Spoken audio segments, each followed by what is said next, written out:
Me llamo Valeria Galán, y durante 10 años exactos, 3.650 días para ser precisa, mis padres actuaron como si yo hubiera dejado de existir. Para ellos no era una hija, ni siquiera un recuerdo incómodo. Era un error que se barre bajo la alfombra, un fantasma social en su vida perfecta de Valencia, en ese mundo de apellidos ilustres, clubes privados y sonrisas de escaparate. No hubo llamadas de cumpleaños. No hubo mensajes en Navidad. No hubo un «estás viva» cuando las noticias hablaban de crisis, de atentados o de incendios. Nada. Un silencio absoluto. Un silencio que pesaba más que una lápida. Todo cambió un martes por la noche. Estaba de pie frente al ventanal de mi oficina en la ciudad de las artes y las ciencias. Desde el piso 41, Valencia parecía un tapiz de luces cálidas reflejadas en el agua, elegante, viva, indomable. Me acomodé la manga de mi blazer. Sentí el peso familiar de mi reloj sobre la muñeca y bebí un sorbo de agua con gas. Tenía la garganta seca. Acababa de terminar una entrevista en directo para el principal programa económico del país, en horario estelar. El presentador, con su sonrisa perfecta y ensayada, me había llamado la mujer que convierte el pasado en oro. Durante 20 minutos hablamos de Nexus, de cómo mi empresa acababa de cerrar una ronda histórica que la valoraba en 500 millones de euros. Hablaron de mi talento, de mi visión, de cómo había construido todo desde cero. Por supuesto, omití el hambre. Omití el miedo. Omití las noches durmiendo en el suelo. Cuando las cámaras se apagaron y el equipo empezó a desmontar los focos, mi teléfono personal vibró en el bolsillo. Fue extraño. Ese número solo lo tenían 3 personas en el mundo. Mi asistente, mi abogado y mi abuela. Lo saqué con calma, esperando ver el nombre de Consuelo, pero no era ella. El nombre que apareció en la pantalla hizo que el suelo de mármol bajo mis pies pareciera moverse. Mamá. No. Beatriz. No. La señora Galán. El contacto seguía guardado como mamá, una reliquia digital de una vida que creí enterrada. Mis dedos se quedaron inmóviles sobre el cristal frío. El mensaje era breve, directo, sin una sola palabra de afecto, como si lo hubiera redactado un notario. Vimos las noticias. Tu padre quiere que vengas a la cena de Nochebuena. Es urgente. 6:30 familia. Tenemos que hablar. Leí el mensaje una vez. Luego otra. Sentí una oleada de náuseas subir desde el estómago. No era emoción. No era alegría. Era memoria corporal. 10 años de silencio absoluto. 10 años en los que podría haber muerto y a ellos no les habría importado. Bastaron 20 minutos en televisión. Bastó ver cifras y titulares para que recordaran que tenían una hija. Urgente, en el idioma de los Galán, nunca significaba amor. Siempre significaba dinero, imagen pública o ambas cosas. Me miré en el reflejo del cristal. Ya no era la chica asustada de 20 años. Tenía 30. Mi postura era firme, mis ojos duros, mis labios pintados de un rojo exacto. Pero por dentro, durante un segundo, volví a ser aquella joven empapada por la lluvia, temblando de frío y miedo. Guardé el teléfono sin responder.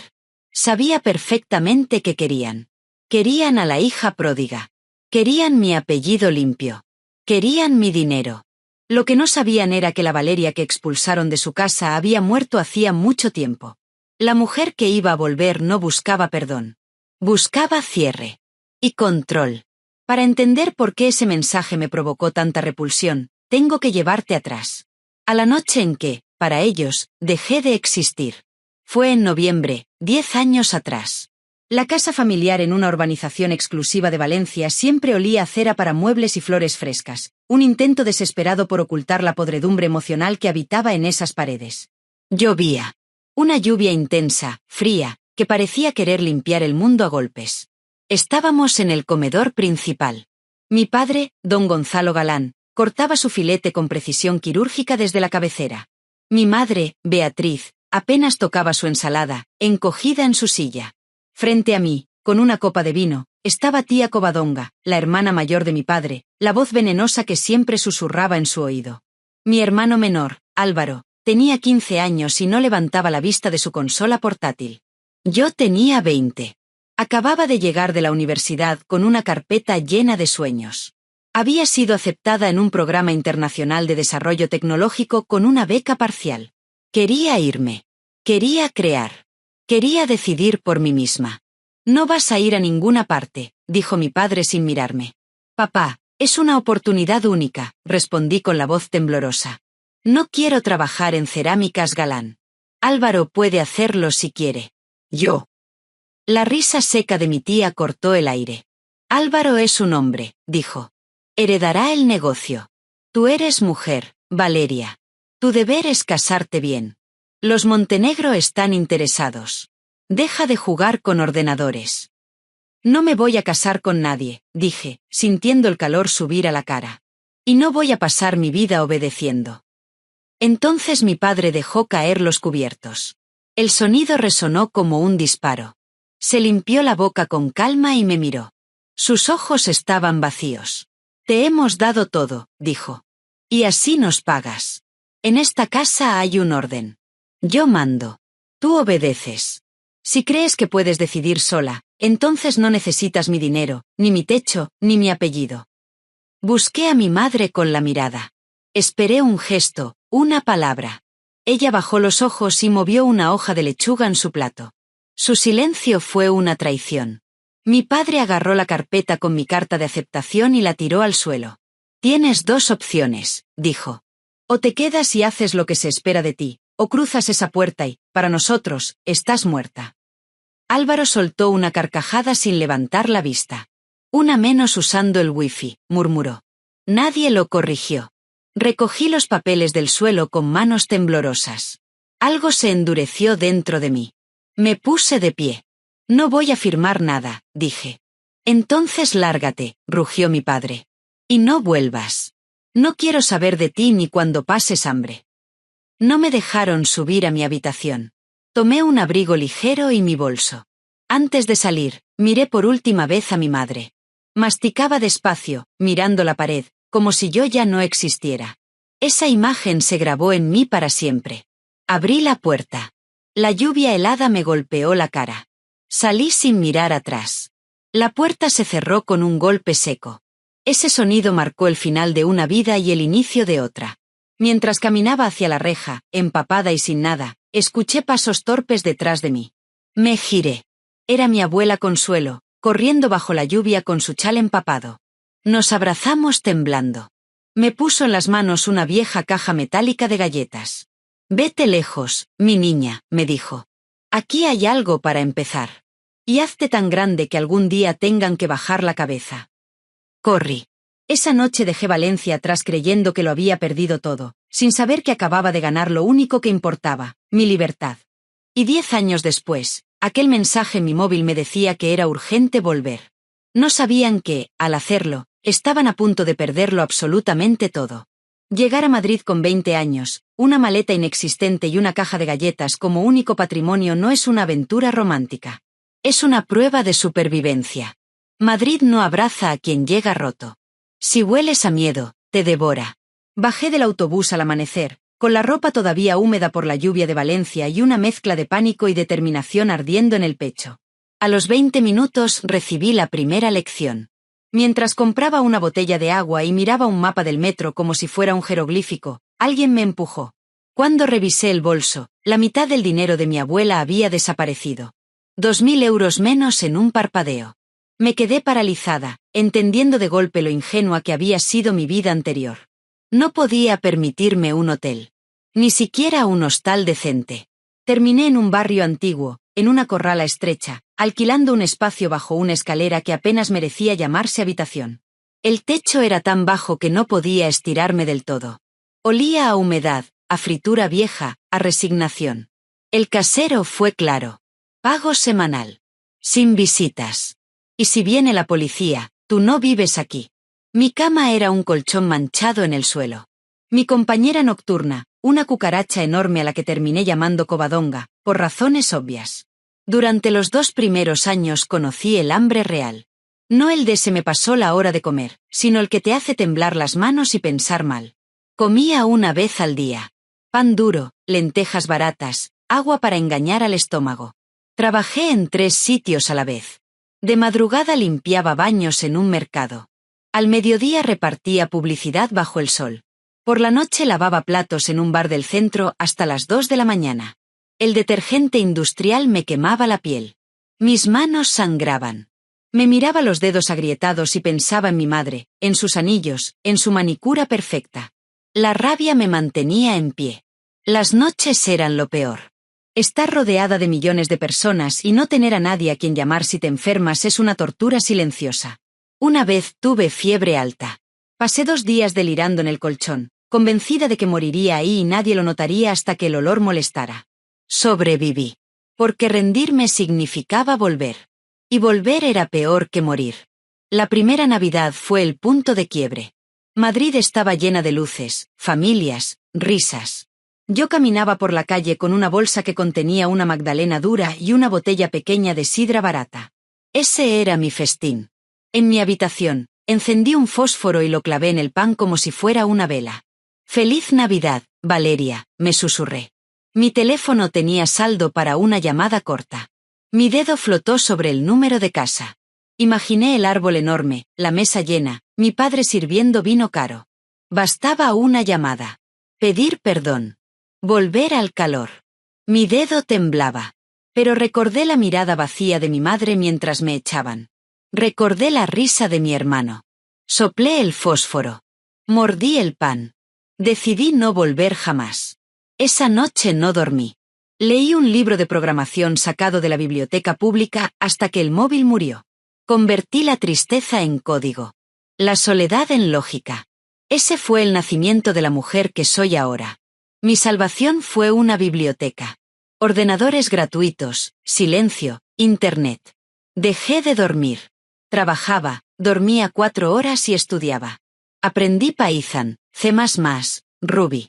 Descubrí que mi mente veía patrones donde otros veían caos. Creé mi primer programa en un ordenador público con teclas pegajosas. Era simple, pero eficiente. Un día, alguien quiso comprarlo. 500 euros. Lloré frente a la pantalla. Con ese dinero compré un portátil viejo, sin la tecla E, pero mío. Dejé uno de los trabajos. Me mudé a una habitación con ventana. Empecé como freelance. Diseñaba, corregía sistemas, probaba seguridad. Dormía abrazada al portátil. 3 años después, mi teléfono sonó. Número desconocido. Contesté. Era mi madre. Mi corazón se detuvo. Pensé que me llamaba por mí. No. Quería saber si mi abuela me enviaba dinero. Para cubrirse. Colgué. La bloqueé. Ese día entendí que no tenía madre. Tenía una mujer que compartía mi ADN. Seguí creciendo. Fundé Nexus. Automatización financiera. Rápida. Implacable. Funcionó. Vendí una patente. Gané mi primer millón. Me mudé a un piso en condiciones. Comía bien, pero guardaba latas bajo la cama. Trauma de pobreza. Nadie sabía quién era. Usaba un nombre comercial. Para mi familia, seguía muerta. Nunca dejé de llamar a mi abuela. Un domingo al mes. Siempre igual. ¿Comes bien? Sí, abuela. Un mes antes de mi aparición pública, su voz temblaba. Mi padre había hipotecado todo. Incluso su casa. Sentí algo romperse dentro de mí. Le prometí que nadie se la quitaría. Y decidí dejar de esconderme. Acepté la entrevista. Sabía que mi padre la vería. Sabía que su avaricia era más fuerte que su orgullo. Y no me equivoqué. Porque el mensaje llegó. Y con él, la oportunidad perfecta. Mientras ellos pensaban cómo pedirme dinero, yo ya estaba comprando su ruina pieza a pieza. Sin saberlo, habían invitado a su propia ejecución financiera a la cena de Navidad. Y lo peor para ellos estaba aún por comenzar. La mañana siguiente a la entrevista desperté antes de que sonara el despertador. No había ansiedad. No había dudas. Solo una calma fría, precisa, como la que precede a una cirugía. Estaba sentada en la sala de reuniones de mi despacho en Valencia, con una taza de café intacta frente a mí y un único pensamiento claro en la cabeza. Ya no se trataba de venganza. Se trataba de control. Frente a mí estaba Héctor Salinas, mi abogado. Traje impecable, mirada afilada. Un hombre que no cree en coincidencias ni en segundas oportunidades. Valeria, dijo finalmente, si hacemos esto, no hay vuelta atrás. No es una conversación familiar. Es una demolición financiera. No son mi familia, respondí con serenidad. Haz la autopsia. Quiero saber exactamente qué tan muertos están.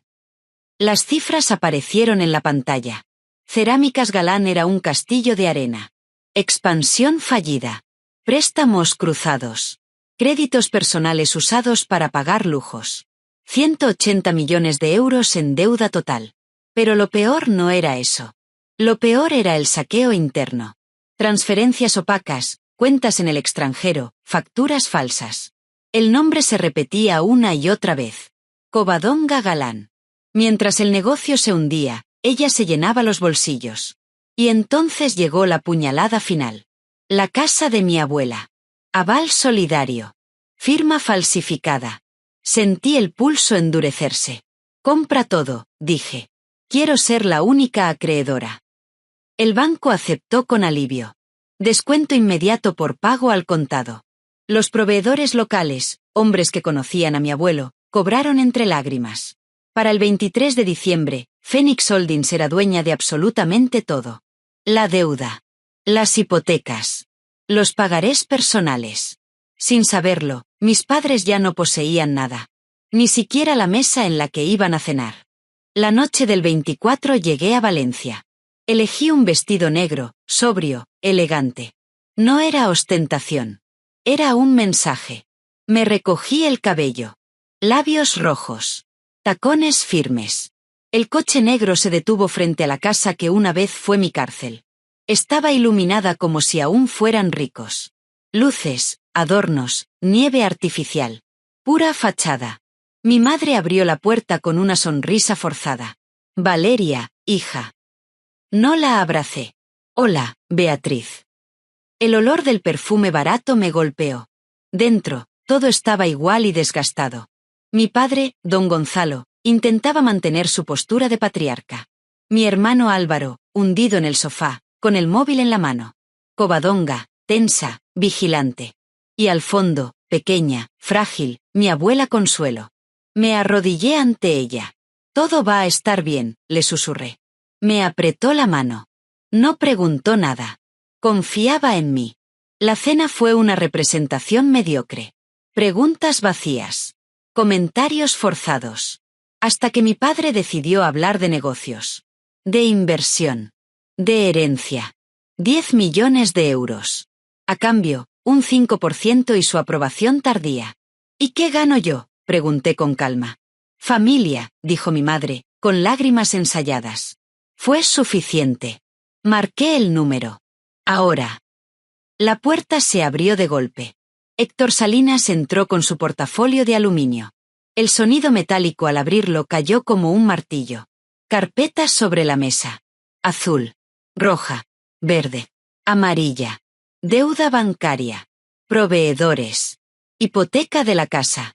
Pagarés personales. Todo adquirido por Phoenix Holdings. ¿Qué significa esto?, susurró Covadonga, pálida. Significa, dije mirándolos uno a uno, que ya no necesitan pedirme dinero. Porque ya me lo deben. El silencio fue absoluto. Mi padre gritó. Mi madre lloró. Álvaro entendió antes que nadie. Su vida cómoda había terminado. Héctor deslizó el último documento. Dación en pago. Entregaban todo. Yo cancelaba la deuda. Nadie iría a prisión. Un cheque modesto para empezar de cero. Tienen 5 minutos, dije. El reloj marcó las 8. 1 a 1 firmaron. Mi padre último. Con la mano temblando. Me levanté. Tienen 24 horas para recoger lo personal. Miré a mi abuela. Vámonos. Es mi madre, gritó Beatriz.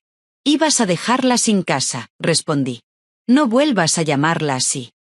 Salimos. El aire frío fue libertad. Antes de cerrar la puerta, miré atrás. ¡Feliz Navidad! Hoy, meses después, estoy sentada en el jardín de mi casa. Mi abuela riega flores. Cerámicas Galán ya no existe. Mis padres viven una vida pequeña, acorde a sus decisiones. Yo sigo adelante. Sin rencor. Sin cadenas. Aprendí algo esencial. La sangre te hace pariente. La lealtad te hace familia. Yo elegí salvar a quien nunca me soltó la mano. Ahora dime tú, ¿hice lo correcto? ¿O crees que debí perdonar más? Déjamelo en los comentarios. Si esta historia te tocó, dale like, suscríbete al canal y activa la campana. Nos vemos en la próxima historia.